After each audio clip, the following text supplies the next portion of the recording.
Hi Kabano, it's Chris here, and you're probably looking at my background again going, oh, wasn't he in that same room for his last Sunday vlog? Does that mean that he sometimes double shoots vlogs because he hasn't got time to make these? Yes, you are right. Anyone who's got eagle eyes, and if you missed last week's vlog, it's right here. So what am I doing in this room? This is a collaborative share hub in Makati, and I'm giving a talk later tonight, and I'm actually just like backstage waiting before it's my turn to talk about Filipino food and my passion for it, and about Filipino language, because, you know, Urbano here in Manila is known as a bit of a foreignoy guy who, you know, kind of has adapted Filipino ways, speaks pretty good Tagalog, or medyo okay lang yung Tagalog ko. And that's why I'm also wearing this barong. Like, I don't just literally wake up and go, oh, I'm gonna film vlogs in a barong every day. I'm actually wearing this because I'm gonna be on doing this talk later, and I thought it would be culturally appropriate to wear the barong. I should shout out to Barong Warehouse who gave me these pieces as well. And I wanted to get back to you guys on a bunch of questions because they keep rolling in. We're getting a lot more questions and comments on the show. Okay, so our first question today comes from Troy L. And Troy, he's writing in saying, can you do a spam recipe with a Pinoy twist?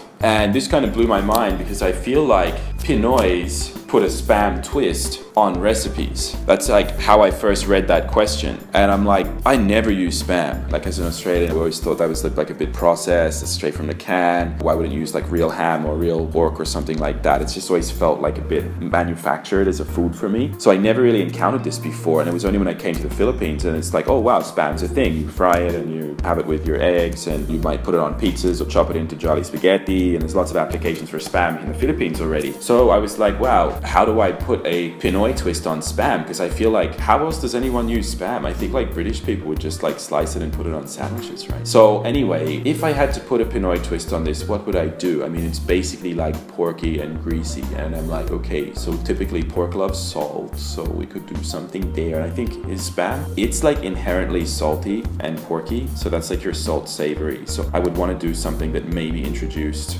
more sourness, but that's the iconic Filipino flavor. So when you start to think about that and you wanted to put a Pinoy twist on, you've got to go through your souring agents, and you'd be like, okay, so what can I use as a souring agent? So you've got things like your kamias or your calamansi or your tamarind, spamarind. That's what we could do.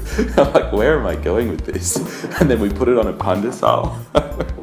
But I think the spamarind name has something. If anyone wants to help me shape this recipe, a spamarind fritter, maybe you could make a kind of spamarind ukoy, where it's like chopped spam and tamarind in a fritter. That could be pretty interesting. So I might leave it there. I think my work is done here. Like, I've come up with spamarind. I think that's awesome. It could be as easy as putting it on a stick and grilling it. All right, next question. Great idea. Okay, so next is Girl Biker, who says, your thoughts on pancit palabok or luglug. I think how that's pronounced is pancit palabok or luglug. So what are my thoughts on these? Well, my thoughts are they're both delicious, but if I had to choose one, I would choose pancit palabok because that is going to be featured in my upcoming book. Promo. Yes, I have a book coming out baka yung next year, yung mga Q1, Q2 of 2018. So look out for that. If you want to get a copy, email me, because we're starting just a list na talagang na I want to get your book, Urbano, and just write to me at chris@maputingcooking.com, and we'll put you on the list. So when it comes out, we'll be like, hey, the book's coming out, you can get it here, here's exactly where to get it, here's how to order it, here's how to get it into your hands first. And of course, there's going to be some competitions, like I'm going to give away some signed copies on Facebook page. So if you haven't liked that, go and like that so you can win a free copy of my cookbook when it comes out, signed by me. So yeah, that's my thoughts. Both delicious. Pancit palabok's in my book. Next is Kitty Cat, who says, you should try Sans Rival, my absolute fave. Oh, so this one I have not tried yet. And from my research, I understand Sans Rival is from Dumaguete and is this like combination of crunchy goodness, butter creaminess, peanut goodness, parang crispy but textured all at the same time. So sounds delicious. Possibly could have made my top 5 list if only I had already tried it before I made that video. So I feel like what I need to do is go out and try a bunch more Filipino desserts, and maybe some of the more obscure ones from different regions, and then make another top 5 lesser known Filipino dishes that are totally awesome. So if anyone else has suggestions of what should be in that video, you know where to leave a comment down below, and I might do a bit of a dessert culinary tour of the Philippines real soon. I got like a technical question and I was like, oh crap, a technical question like about science from Chester Chanko, who writes, which one is better, And cost efficient, induction or LPG. Okay, so this probably depends a little bit on what country you are in and what the relative prices are of natural gas versus the electrical grid. So the Philippines, we have notoriously expensive electricity prices. Here it might be possible that the gas is more cost effective in places where power generation is really cheap. And I'm trying to think of where some of those might be. So certainly it feels like Australia is expensive, but Australia's a lot cheaper than the Philippines for electricity, I can tell you that. We just have crazy house prices. What you're really trading off there is induction fundamentally use electricity, LPG fundamentally is direct source gas straight to the stove. But in terms of heating efficiency, the idea is it actually generates the heat source direct in the pan. So once you take the pan away, it's not like there's an element that's hot and giving off heat. So induction is way more efficient than regular contact electric elements for that reason. Now, that's not to say you can like put your hand straight on an induction stove straight after you've taken the pan off, because the cover of the induction stove, that glass panel, will probably be hot from being in contact with the pan. But it is to say that the heat is actually being generated directly in the pan, and what that means is once that surface of the induction pan is cooled, there's not like a hot element that's going to stay hot for a while that's basically still giving off heat that you've used electricity to generate. LPG, on the other hand, the fire is like aimed at the bottom of the pan, but inherently some of that is escaping out the sides as well. But what I like about it is when it's on, it's on. When it's off, it's off. So it's a lot easier to control. You don't have like that excess heat buildup you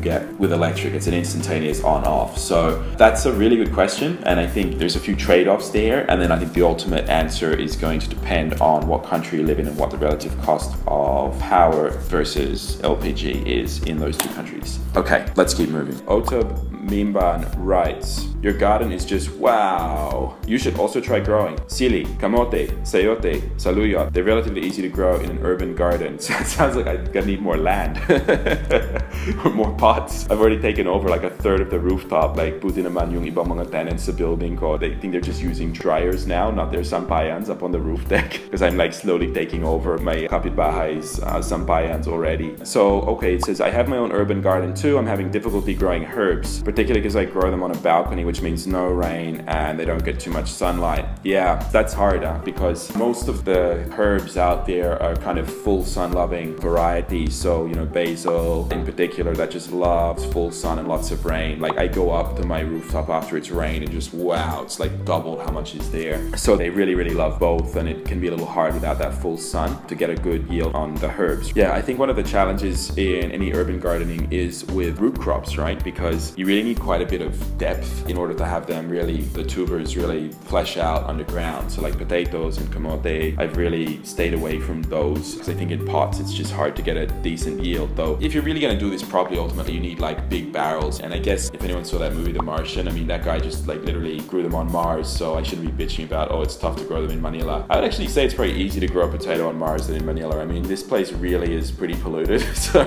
I don't know. He made it look easy, right? So they're pretty hardy, but I just think you need more depth, and most of my pots are only like this tall. So I do have some bigger pots, and I'm trying out at the moment to grow like a whole papaya tree, so I'll let you know how that goes. So sili and sayote I want to try, but let me talk a bit about the economics of urban gardening, because this is really important. And I look at sayote and I'm like, okay, so sayote I can buy 3 kilos for like 50 pesos if I'm in Tagaytay, and even if I'm in Manila it's going to be like 30 or 40 pesos a kilo. So I'm like, that's $1 per kilo. So I'm always looking for the vegetables which are like either really interesting or they're things that you only need a little bit of a time, so it's good that they're just constantly there, or that they're something that like dollar for dollar give the best, you know, they actually save you money. So when I was in Australia, what I always grew was cherry tomatoes, right? Because you know, they always sell them in that little container and it's like $4 for like 200 grams. And kahit dito sa Pilipinas na, you know, you're looking at least 200 pesos a kilo for cherry tomatoes, whereas the regular native tomatoes like 40 a kilo. So if you can grow tomatoes, that's always what I do first. Nice heirloom cherry tomatoes, and they're just delicious fresh. And then I look at things like fresh herbs, because that's the whole like you just need always thingy, and you go to the store, it'll be like 80 pesos and you end up throwing half of it away. Little tip, if you're gonna have fresh herbs though, get a glass of water, put it on your windowsill. Can't you buy them from the store, huh? And whatever you don't use, just like remove the lower leaves so they're not in the water rotting, and just dip those stems in about 1 inch of water, and that will keep the herbs. Don't put them in the fridge, it'll dry them out, it'll kill them. Put them in the water, 1 inch of water in the bottom bottom of the glass, and they'll stay super fresh. Your kitchen will be fragrant, and in some cases they'll actually start to regrow. So you might actually get some like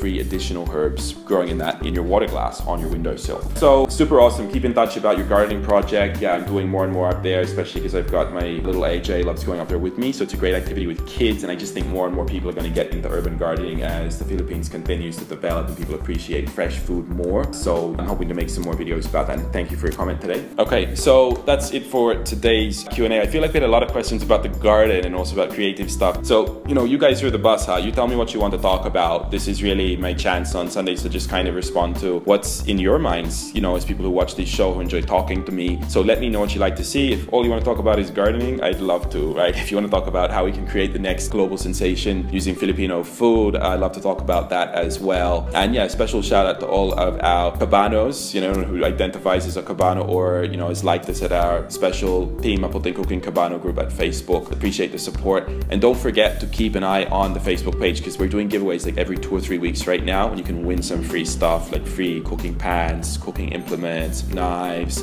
all the stuff I actually cook with on the show, you can win. So check it out. I'm Chris Urbano. We'll see you guys all next time. Bye now.